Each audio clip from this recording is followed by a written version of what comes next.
他们被火力压制的根本无法前进。这时小帅拿出了狙击步枪，虽然无数的子弹打在他的面前，但他却纹丝不动，抓住机会一枪就解决了对面的敌人。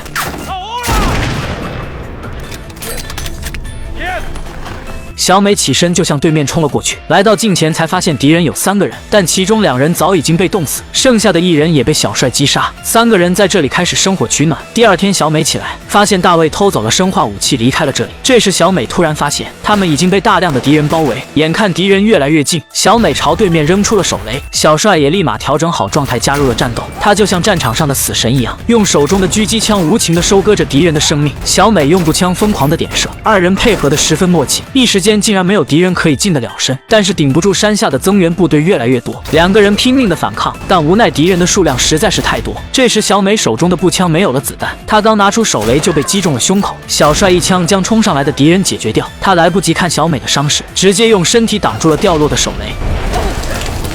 曾经的小队如今只剩下了小美自己，她拿起步枪，愤怒地将剩下的敌人全部杀死，然后捡起小帅的狙击步枪，拖着重伤的身体再次踏上了征程。他在冰面上滑行了一段时间后，发现了不远处的大卫。小美抬起狙击枪示意他停下，大卫架起步枪开始回击。万般无奈的小美只能再次举起狙击枪瞄准了他。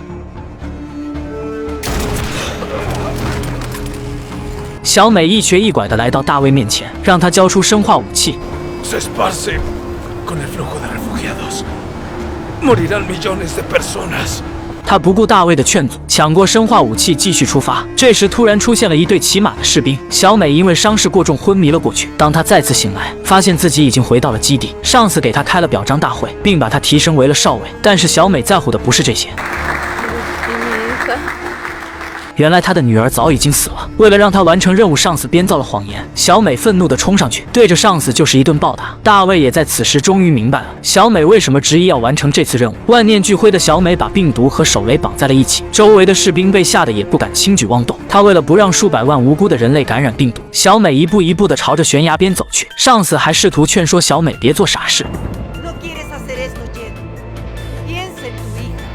经过上司的劝说后，小美毫不犹豫地跳了下去。到此全片结束，我们下期再见。